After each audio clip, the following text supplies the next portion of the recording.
Fala, galera! Chegamos de novo. Botafogo História, ontem, hoje e para sempre. Rapaziada, Marcelão, Roberto Narral e eu, Eduardo Santos, nós estamos aqui para começar a contar uma nova história sobre Botafogo de Futebol Regatas. Na realidade, hoje, o vídeo de hoje vai ser uma pequena homenagem que a gente vai prestar por uma lenda não só alvinegra, mas uma lenda do futebol brasileiro, quiçá mundial. O nosso Manguinha, nos deixou e nós resolvemos prestar uma homenagem, uma pequena homenagem para ele, contando um pouco da história do nosso Manga, eterno Manga. Bom, só lembrando para você que está assistindo, está dando de cara com a gente, com esses três malucos aqui pela primeira vez, nós criamos esse canal para contarmos a história do Botafogo de Futebol Regatas, mas a história com H, a história, como diria o outro, a história venérea, a história verídica, né? sem precisar aumentar nada, porque a história do Botafogo é muito, muito rica, e aqui você vai encontrar os fatos.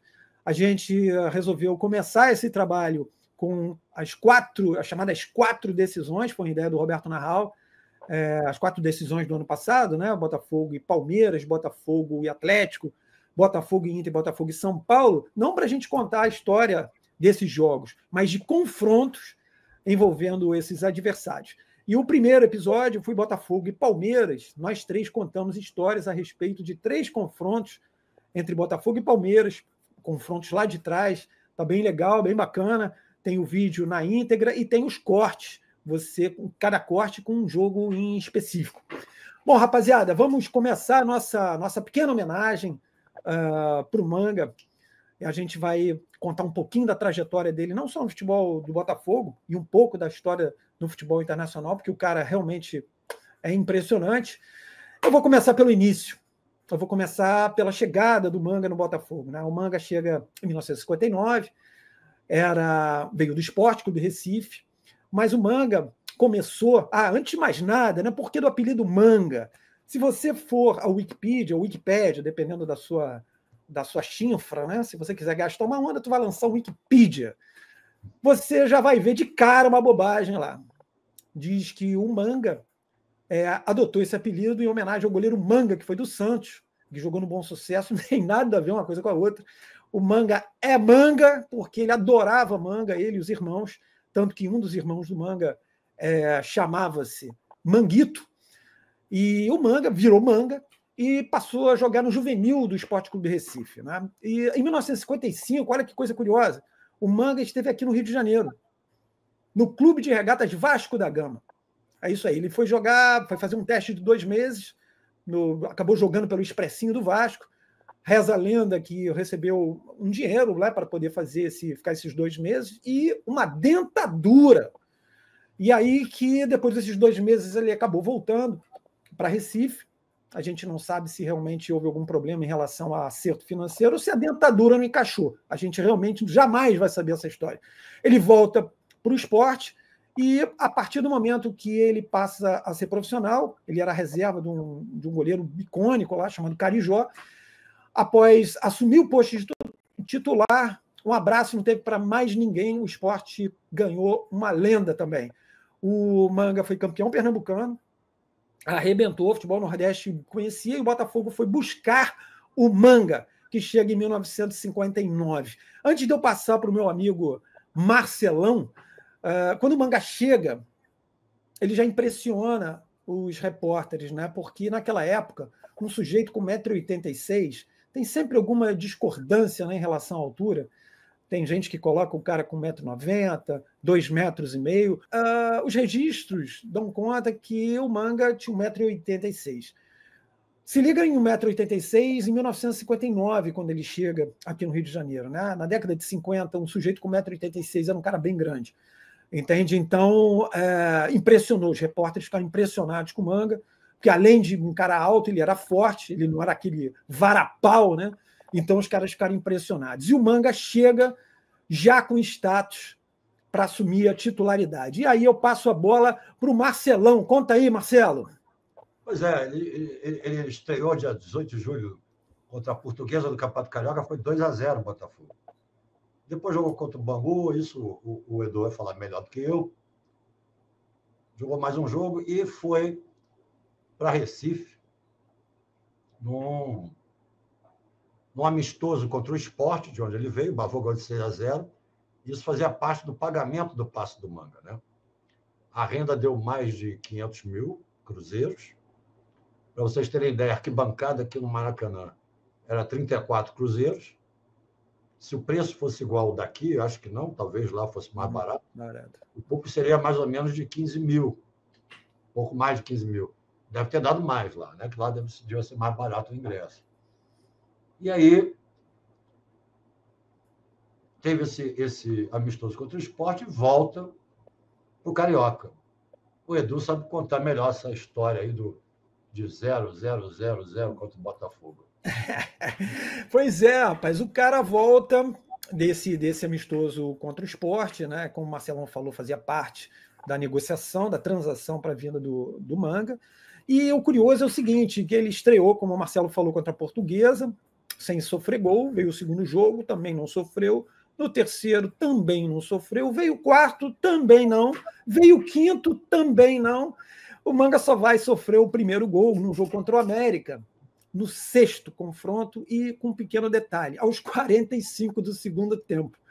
Ele sofre um gol aos 45, o que significa, pela matemática aplicada, que ele ficou 540 minutos de cara. Vamos botar 539? Vamos botar ele tomando um gol aos 44, com 539 minutos sem sofrer um gol sequer. Então, assim, o Manga era realmente... Já deu... As primeiras cartas já foram aquelas, né? Para falar, opa, tá chegando um cara diferente aí. Só que tem um detalhe, galera.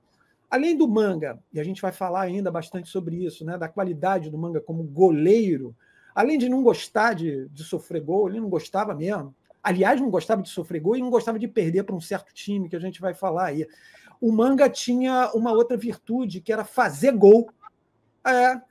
E o Roberto Narral vai contar um pouquinho dessa história aí. Diz aí, Narral. Fala. Então, galera, o Manga também tinha esse hábito de fazer gols, né?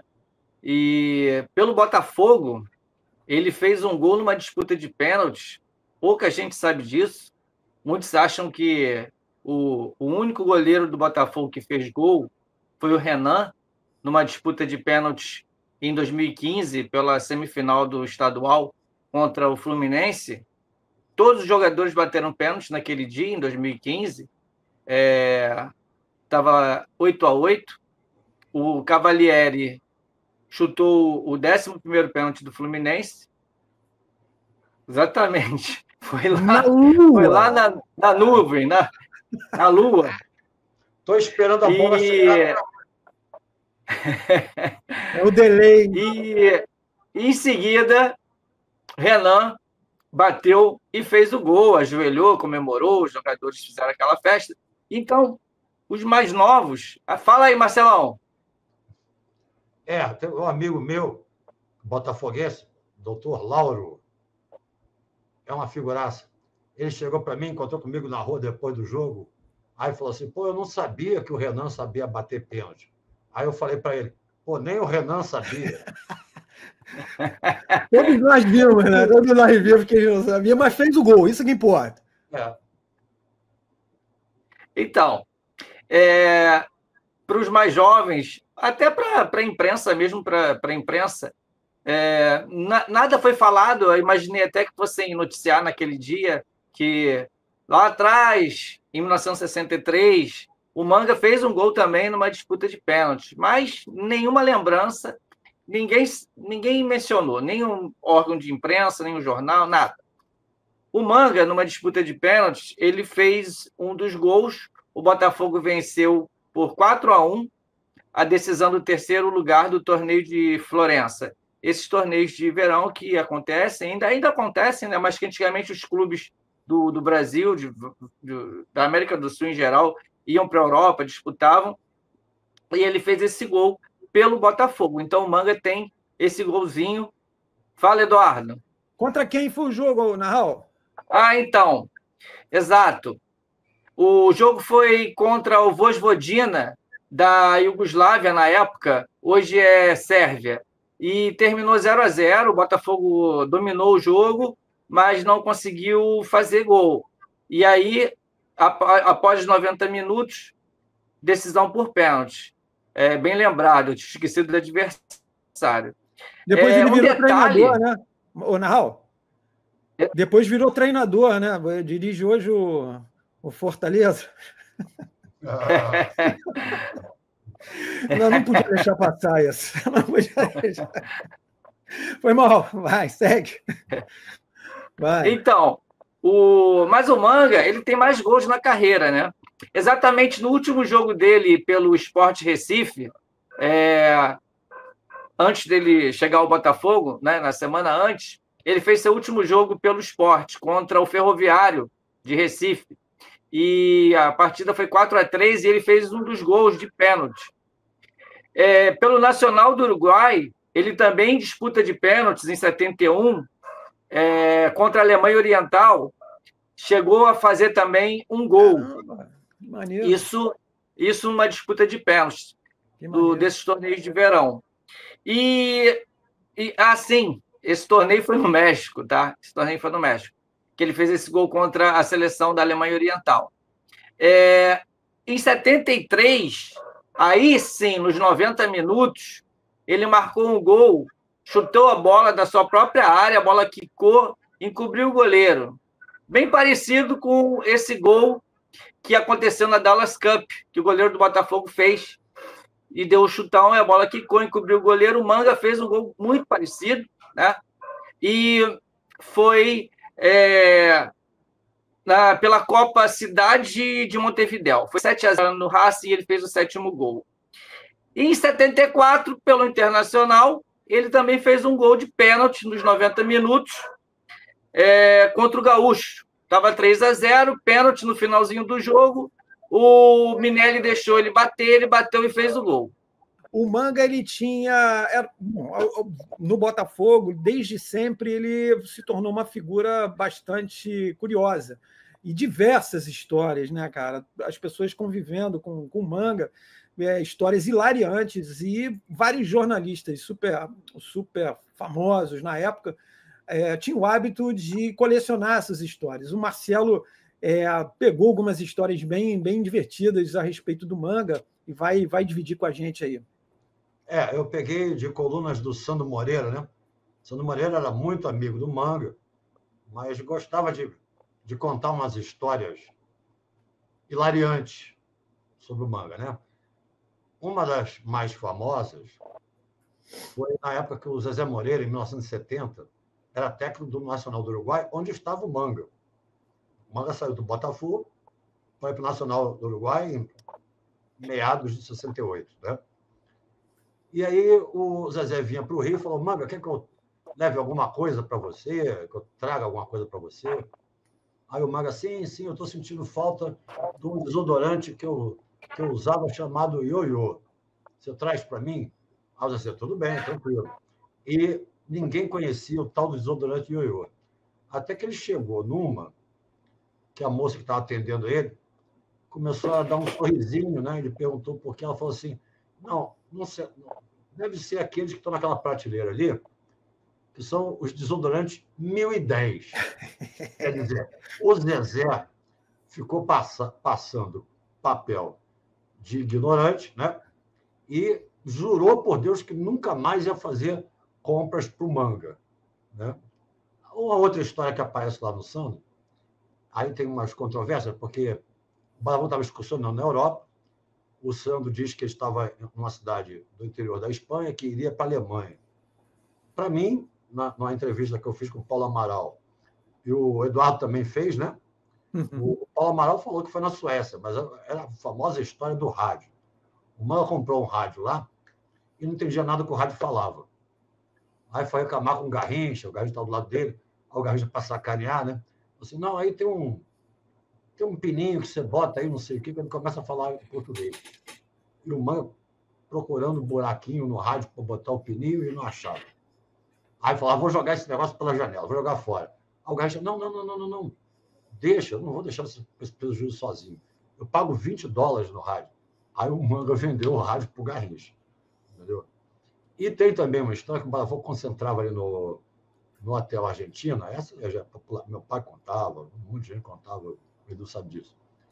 O bar concentrava no Hotel Argentina, que era na rua aqui perto onde eu moro, naquele bairro que fica entre o Catete e o glorioso bairro de Botafogo, fica no meio. Era na rua Cruz Lima.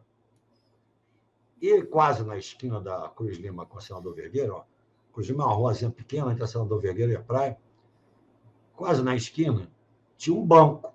E aconteceu um fato muito pitoresco com o Manga nesse banco. Quem sabe contar melhor essa história é o Eduardo. Conta aí, Eduardo. A coisa é tão séria, o nosso papo a respeito do Manga está tão sério que o Marcelão está me chamando de Eduardo, que é uma coisa formal, né? Uma coisa extremamente pomposa. Bom, a parada é a seguinte: o Manga, quem me contou essa história foi o Ayrton Povil, que foi companheiro do Manga, campeão pelo Botafogo, um jogador incrível também, que era um tremendo carregador de piano ali naquele timaço do Botafogo. O Ayrton me contou que o Manga estava precisando de uma grana e falaram para ele, olha, poxa, você pode conseguir um dinheiro emprestado no banco. Ele achou aquilo muito interessante e foi lá e acabou conseguindo esse dinheiro emprestado. Só que esqueceram de avisar ao Manga que tinha um tal de juros, né? Então o Manga levou a grana, beleza, e quando foi pagar, o valor não era aquele, né? Tinha os juros para pagar, ou seja, tinha um excesso ele tinha que exceder o valor. E ele não aceitou, ele falou, não, eu peguei X, vou pagar X. E os caras falaram, não é assim que funciona, e ficou aquela confusão. Bom, enfim, o Manga acabou pagando contra a vontade, mas é o seguinte, não ficou assim, não. Ele, todos os dias, durante um tempo, ele passava na porta do banco, abria a porta, a mesa do gerente ficava em frente e gritava, gerente ladrão! E aí fechava a porta. E no dia seguinte a mesma coisa. Eu não sei se o gerente foi transferido, não sei o que aconteceu, mas chegou um momento que parou. Ou seja, o Manga era um cara extremamente simples, era um cara que teve uma infância muito, muito humilde, né?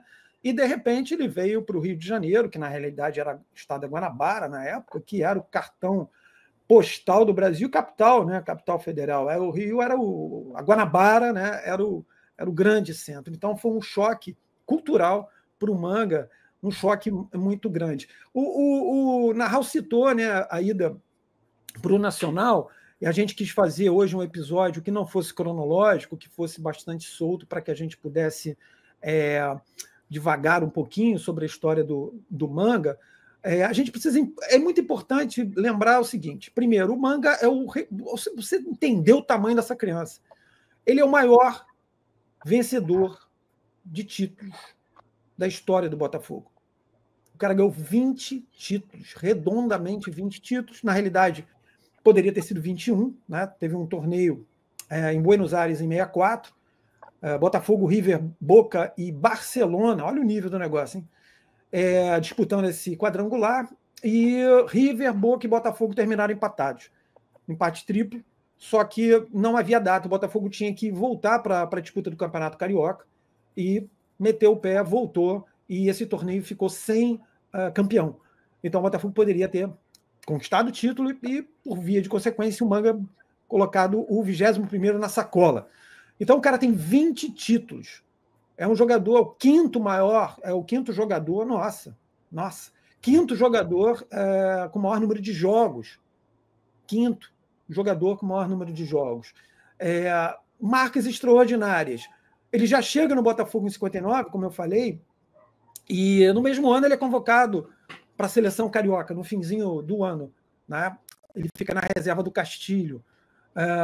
E aí, logo, ele vai ser lembrado para a seleção brasileira. Ele tem uma convocação em 63, ele é convocado, mas para ficar na reserva e tal, fica na reserva o primeiro jogo, fica injuriado, fala demais, acaba sendo cortado.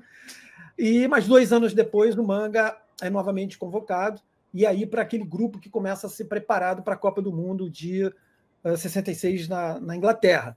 O Manga faz parte da lista de 45 jogadores, né? O Feola convoca 45 jogadores para a preparação. O Gilmar, Manga, Valdir de Moraes, o Birajara Mota, que foi um goleiro do Bangu e que jogou no Botafogo também, E o Fábio, que não é o Fábio do Fluminense, o Fábio do Fluminense está com a idade, mas em 65 ele ainda estava começando a carreira. Enfim, esses 5 goleiros e 45 jogadores ao todo. Foi feita uma lista inicial de cortes, o Manga ficou juntamente com o Gilmar e com o Valdir. Diz aí, Marcelo.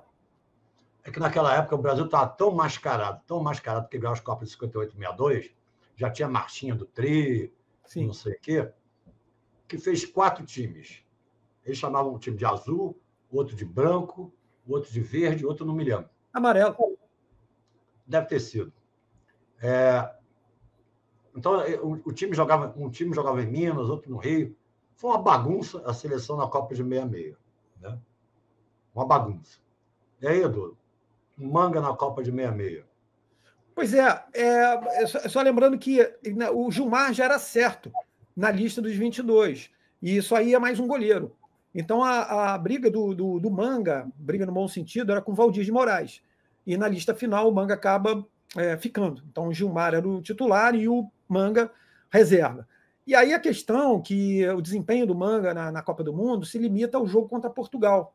Foi o único jogo que ele fez na Copa, né? Porque o Gilmar ele acabou se machucando e o Manga entra nesse jogo e vai muito mal. Ele sempre admitiu que foi mal. O Manga sempre foi um cara com uma autoconfiança bastante elevada, mas ele sempre admitiu, fui mal no jogo e tal, blá, blá, blá. E foi um jogo decisivo.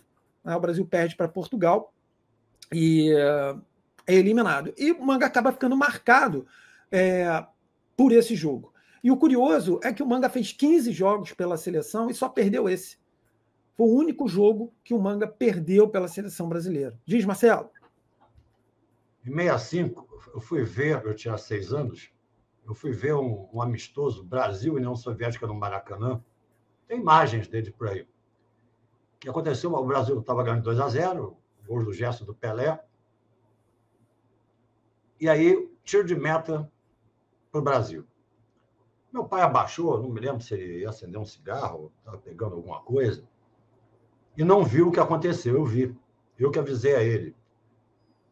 Falou, pai, gol dos russos. É que o Manga bateu, deu um cacete quando bateu o tiro de meta. Tinha um centroavante da Rússia, da União Soviética, na verdade, na entrada da área, assim, tomou um cacete na nuca, não veio nem de onde veio o cacete. A bola bateu na cabeça dele e caiu. Não sei se desmaiou ou não, sei que ele caiu, me lembro muito bem disso. E entrou. Gol da União Soviética, 2-1, depois da União Soviética empatou 2-2. Eu consegui na internet um compacto russo desse jogo, uns 40, 50 minutos. Aí eu falei, puxa vida, finalmente eu vou ver esse gol de novo. Cara, nem a TV soviética pegou o lance. A câmera estava no meio de campo, quando o locutor grita alguma coisa que deve ter sido gol, né? Porque eu não entendo russo. Então, é incrível. Meu pai falou, pô, Márcia, você que me avisou. Eu acho que eu fui uma das poucas pessoas que viu esse gol. Eu nunca vi em lugar nenhum, nem pessoas falando que viu lá no Maracanã. Está nos jornais, né? Mas eu vi, não vi. Essa só o Manga mesmo. Então, esse jogo que o Marcelo se refere já é meio que já a preparação para a Copa de 66. Não foi a reta final, né, dessa lista de 45 e tal, porque isso já aconteceu em 66. Mas o Feola já começou a preparar, observar, como o Marcelo falou, né? Pô, os caras montam 4 times depois, né? Mas, enfim, eu antes de passar a bola para o Narral, porque tem uma coisa muito curiosa que a gente vai falar aí, um negocinho, né? Uma certa mística que acontece.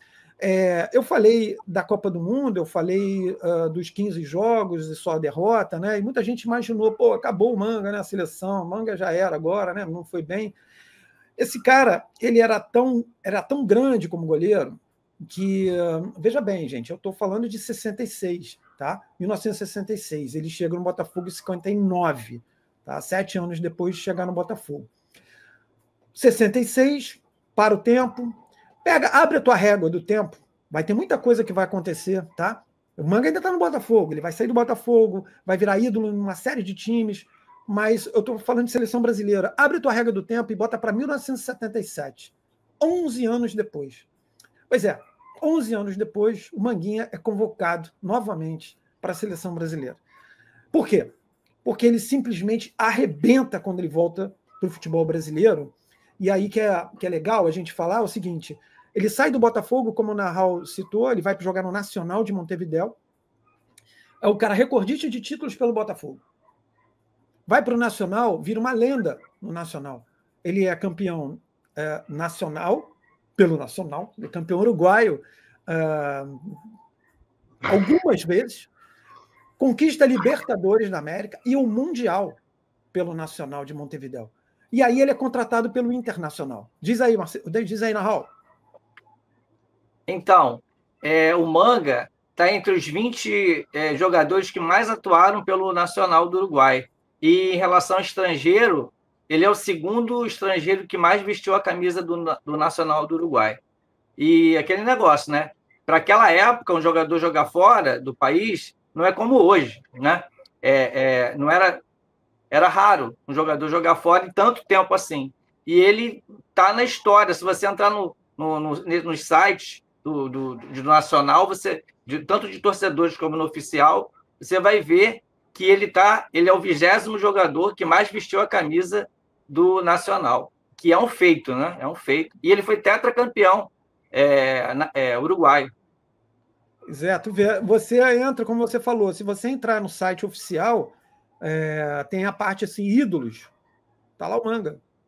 É muito sério isso. Aí quando ele volta para o Brasil, contratado pelo Internacional, muita gente torceu o nariz, né? Porque ele já era veterano, quer dizer, para um jogador comum, né? Para um jogador comum seria veterano, não para o Manga. E aí o Manga, cara, vem para o Internacional e simplesmente é tricampeão gaúcho, bicampeão brasileiro. Ele já voa abaixo, já começa a impressionar, mas vem sempre aquele papo, pô, mas já tá velho, já tá velho. Ele sai do Internacional e vai para o Operário de Mato Grosso.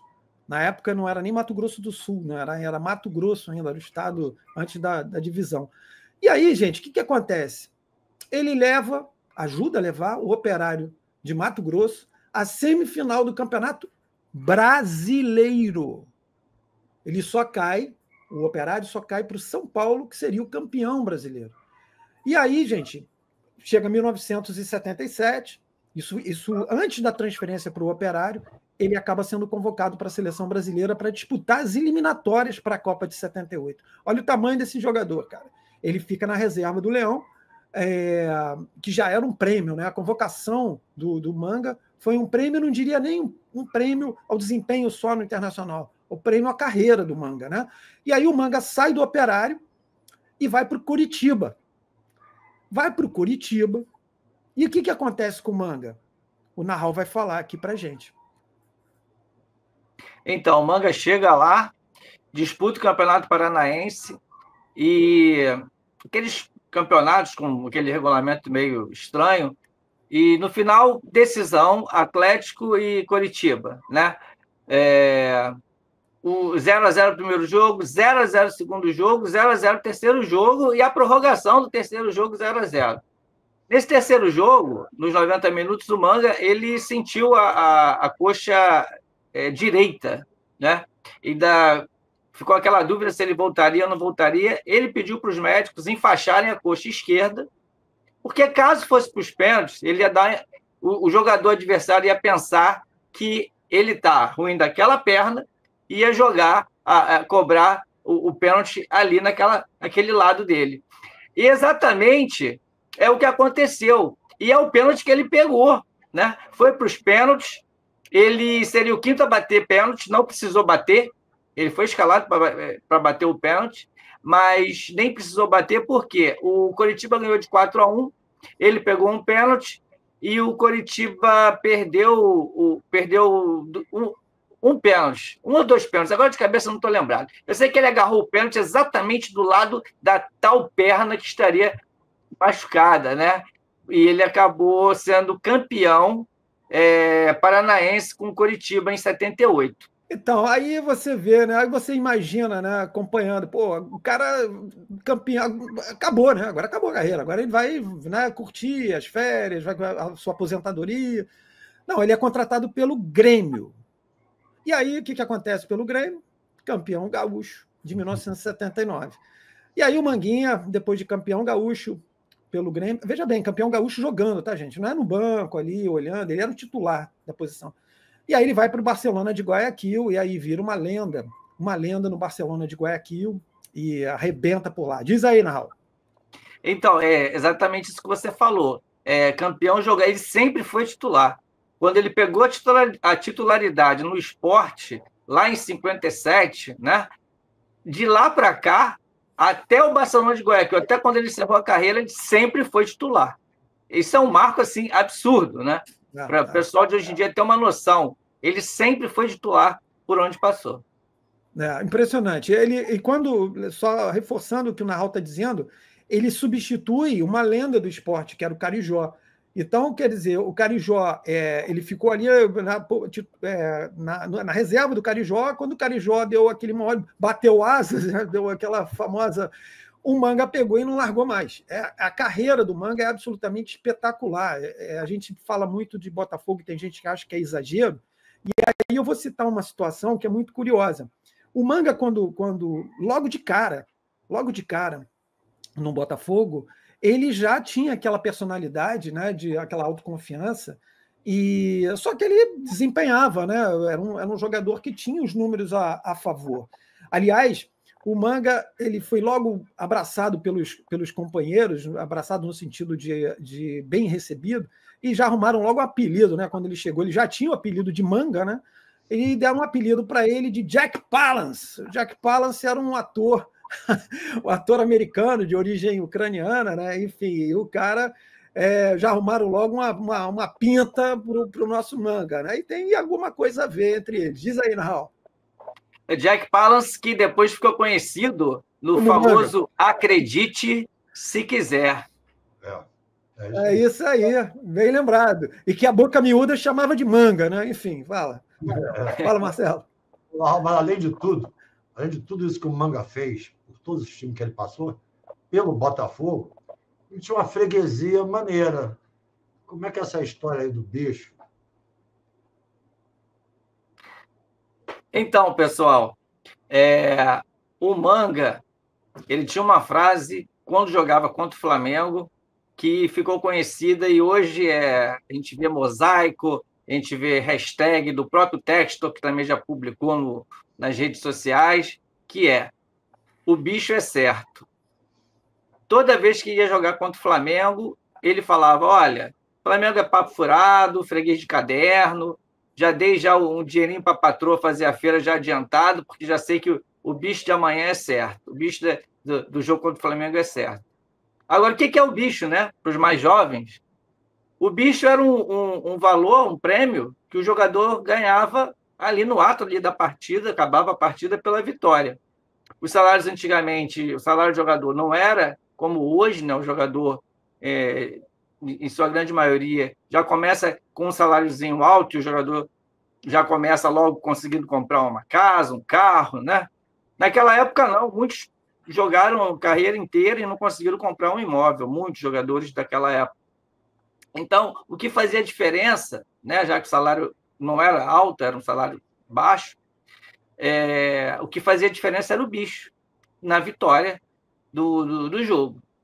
Então, ele tirava essa onda, porque ele falava que contra o Flamengo já estava garantido, né? Que o Flamengo era freguês de caderno. Inclusive, tem registros na véspera do jogo de 64, do time do Botafogo treinando na semana do último jogo. Caso o Flamengo vencesse o Botafogo, seria campeão carioca. O Botafogo venceu ponto corrido, né?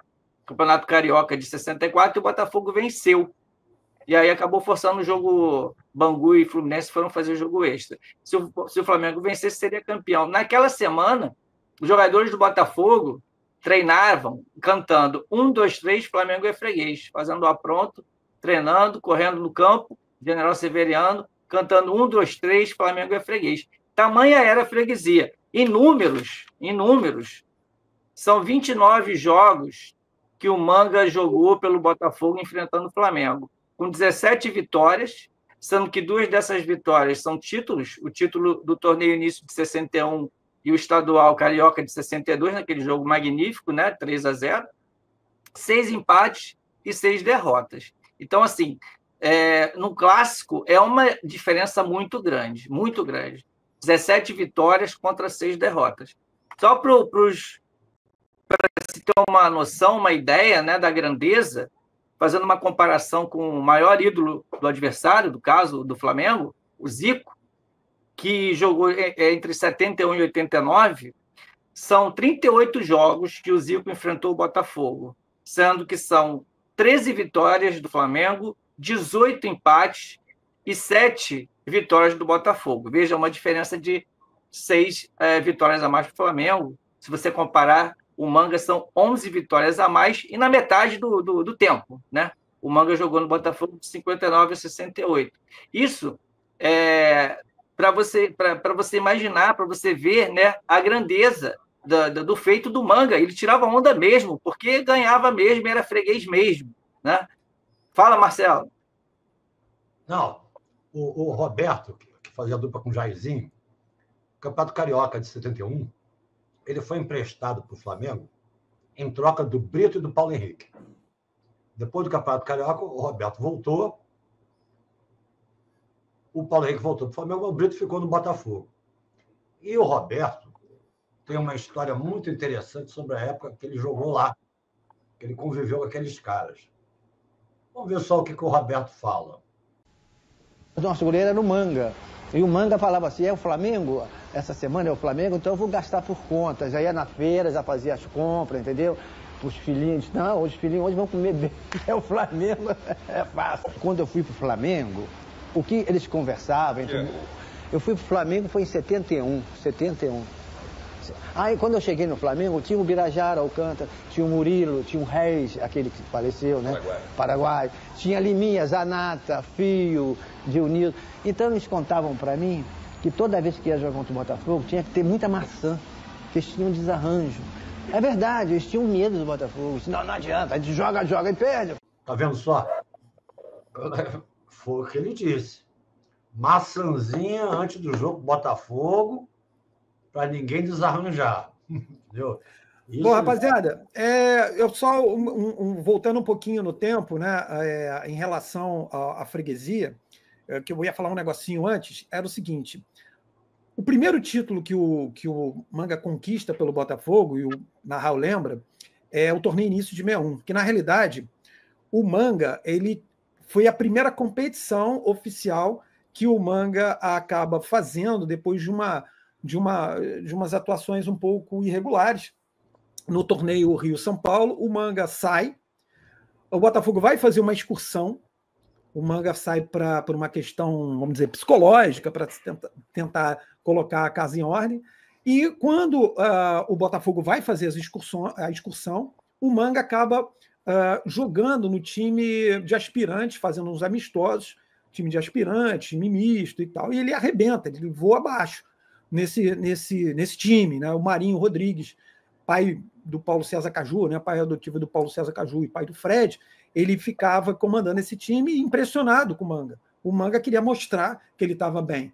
E aí, quando o Botafogo volta da excursão, a primeira competição era o torneio início. O torneio início, que era um torneio de apresentação do Campeonato Carioca, um torneio bastante tradicional, que era disputado no mesmo dia, todas as equipes jogavam de forma eliminatória, 10 minutos cada tempo, cobrança de escanteios, número de escanteios definia, dava vitória, inclusive, quando havia empate havia disputa de pênaltis, enfim. E o Manga acaba sendo escalado, porque esse time que vai disputar o torneio início, ele acaba sendo um time misto mesmo, alguns titulares e alguns reservas. Tanto que o Ayrton Povil, que eu cito aqui, que era um centro médio, ele joga de zagueiro esse jogo, e o Manga entra como titular, devidamente chancelado e referendado pelo Marinho. Falou, pode botar, o Paulo Amaral, o treinador, pode botar que a criança está voando. E o Manga arrebenta no torneio início. E aí o que eu queria falar era o seguinte: coincidência ou não, a primeira final é contra o Flamengo. E o Botafogo vence por 1-0, apesar do placar magro, o final foi o famoso olé, né? Que isso, inclusive, foi citado pelo Gerson. O Gerson, depois, muito tempo depois, fala que ele tomou olé, que reclamavam disso, né? Que vocês dão olé. Eu tomei olé. Tomou um olé na final do torneio início. O treinador o presidente do Flamengo ficou injuriado e ainda deu um recado. Eu quero ver fazer isso no Carioca. E no Carioca foi 3-0, né? E depois teve um ano depois, a final foi 3-0 e bota na roda. Então, assim, eu queria citar que, por coincidência, o primeiro título do Manga foi justamente contra o rival, que, como o Marcelo falou, quer dizer, o Roberto falou, né? Os caras tinham que comer nos negócios ali para a barriga ficar bacana e tal, não sei o quê, porque era isso. E isso acabava, se tornou, não era um exagero, né? Então, o Manga tem uma outra situação bem bacana que o Marcelo depois vai falar para a gente também aqui. Depois não, agora, né? O Manga, quando volta, né, Marcelo, da Taça Brasil, daquele famoso jogo da moeda, né? Você teve a oportunidade de recepcioná-lo no aeroporto, né? Conta aí. Meu pai resolveu receber o time na volta aquelas quartas de final da Taça Brasil, que é o Campeonato Brasileiro da época, né? Que a gente perdeu lá na moedinha. Até hoje, ninguém sabe o que deu. A gente vai falar sobre isso, né? Nós vamos falar sobre isso. Vamos falar sobre isso. Próximo episódio. Segura as calças aí. E aí meu pai resolveu ir ao aeroporto, receber o time, né? E tal. E chegamos tarde, eu só vi lá o Manga. Eu tinha 8 anos, ia fazer 9 no final do ano, e fui lá cumprimentar o Manga. Cara, eu não cumprimentei o Manga. A mão do Manga engoliu a minha. Era um troço assim, gigantesco para mim. É claro, eu já tinha cumprimentado vários adultos na minha vida, né? Todo mundo dava a mão. Agora, o Manga, eu não consegui cumprimentar. A mão dele engoliu a minha. Aquilo não é um cumprimento. Né? Não é um cumprimento. Isso foi em 67. Para vocês terem ideia. Moçada, o Manga, ele era um jogador tão diferenciado, né, que alguns jogadores, normalmente eram jogadores de linha, que acabavam sendo muito valorizados. Então, quando havia as excursões, alguns jogadores tinham que fazer parte dessa excursão, senão a cota baixava, né? O Botafogo tinha vários jogadores de seleção. Então, você pega, por exemplo, segunda metade, do primeiro grande time do Botafogo, imagina, Didi, Garrincha, Newton Santos, Amarildo, Zagallo, enfim, o Manga estava lá. Guarda isso. Aí depois, quando teve o segundo grande time da história do Botafogo, né, aquele time de 67, com Jairzinho, Roberto, Gerson, Carlos Roberto, Leônidas, Paulo César, o Manga também estava lá.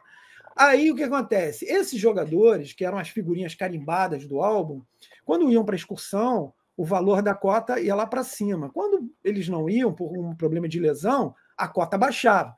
O Manga teve que fazer uma cirurgia. Quem me contou essa história foi o Carlos Roberto. Teve que fazer uma cirurgia no joelho e, bom, ele não tinha condições, né, para jogar. E o Cal foi para o gol, o Cal estava iniciando, foi um ótimo goleiro do Botafogo também, estava iniciando, e o Manga foi na reserva para não perder o bicho, quer dizer, para a cota, né, não perder o bicho, para a cota não baixar. E ele não tinha condições de jogo. Só que o que acontece? No primeiro jogo, o Cal fechou o gol, arrebentou. E a imprensa começou a falar muito do Cal. E aí os caras, para pilharem o Manga, falaram, Manguinha, acho que já era, hein? Perdeu a vez, perdeu a cadeira. Mas era uma brincadeira, porque eles imaginavam, o cara não tem condição de jogo. O Manga falou negativo. No próximo jogo, o Manguinha vai jogar. Os caras falaram, como assim o Manguinha vai jogar? E o Carlos Roberto me contou isso, que no vestiário ele tirou alguns pontos que estavam no joelho, colocou uma joelheira e falou, eu vou jogar. E jogou. Então, assim, o Manga, aqueles dedos completamente deformados que ele tinha, né, registram um pouco o caráter, né, dessa figura extraordinária que, infelizmente, nos deixou. Eu acho que, Marcelo, Narral, tem mais alguma coisa? Porque tem uma despedida bacana, né? Vai ter uma despedida legal que a gente quer mandar para vocês torcedores alvinegros, e quem não é torcedor alvinegro, mas que gosta de história, e a gente sabe que muita gente vai chegar junto. Diz aí, Narral. Na hora que estávamos falando do Bicho é Certo, eu esqueci de pedir o Marcelão para mostrar a camisa, né? Ele mostrou. Essa camisa aí. Ele mostrou. Mostrou? Mostrou, o bicho é certo. Então tá certo. Isso aí, o bicho é certo. Show de bola. O Marcelão, inclusive, tá vestido a caráter, né, com uma camisa que foi meio que imortalizada pelo Manga, né? O Manga não foi o pioneiro a usar essa camisa, o Adalberto já jogava, o Adalberto foi campeão em 57, jogou com essa camisa, mas o Manga acabou imortalizando porque realmente é uma figura icônica. Então, moçada, essa era a homenagem que a gente queria prestar ao Manga. Qualquer homenagem, e é muito bacana, muito legal que o Manga foi bastante homenageado em vida, né? O Botafogo tem essa distinção, eu fico muito feliz pelo Botafogo ter essa distinção. Isso começou com o nosso bravo Bebeto de Freitas, né? O Bebeto foi um cara que valorizava muito os grandes ídolos, né? Ele é um cara histórico no Botafogo, e felizmente o Manga teve essa oportunidade de voltar para o Brasil, de se reencontrar com o Botafogo, de ser ovacionado por torcedores, algumas vezes no estádio Newton Santos, receber uma série de homenagens de jogadores, ex-jogadores, reencontrar colegas, né? Foi muito bacana isso. Então, felizmente, ele teve essa alegria, ou essas alegrias, antes de partir. Mas, antes da gente encerrar esse episódio, a gente quer deixar uma mensagem, na realidade, a gente não, o Manga. O Manga vai deixar uma mensagem para vocês, torcedores alvinegros, e para quem gosta de futebol. O Manguinha, eterno. Marcelo. Vou chamar o Manga. Só vou pedir antes que vocês toquem o sininho. Tirou onda, hein? Tirou onda! Não, peraí, que tirou onda agora. Esse sininho é personalizado, meu camarada. É da minha tia. Opa! E eu botei o escudo, claro. Aperta o sininho ali embaixo e se inscreva no canal para receber as notificações, as notícias que nós vamos dar sobre os próximos episódios, etc, etc. Se você se amarrou, faz isso, se inscreve no canal. Aquele like, o like para você que não é familiarizado, é aquele polegarzinho, tá escrito assim, like. Aí você vai lá, vai com fé, porque você vai ajudar bastante o canal, vai ajudar a impulsionar, vitaminar esse canal. E o YouTube sabe como é que é, né? O algoritmo, o tal do algoritmo, ele é muito importante, né, para poder direcionar e distribuir esse conteúdo. Então, a gente conta muito com vocês, a participação de vocês, lembrando que a gente vai começar a fazer lives, e aí nas lives o bicho vai pegar com a participação de vocês, e a gente está indo nessa, mas com a mensagem do Manguinha para a torcida alvinegra, para todo mundo que gosta de futebol. Manguinha eterno. Manguinha, por favor, uma mensagem para a torcida do Botafogo que te ama. Boa tarde, torcida do Botafogo, está Manga aqui, ele está com a família botafoguense, mais com a minha esposa Cecília, com o Rodrigo e a senhora dele. Estou muito contente porque são amigos que aqui estão presentes com a família. Esperamos mais adiante ver Manga, estou vivo, porque está aqui divertido esse dia maravilhoso, que é um sábado. Esperamos que o Botafogo chegue no ano que vem, se Deus queira, que seja campeão. Um grande abraço para essa torcida, tanto merece. Esperamos outra conquista, se Deus queira. Até logo.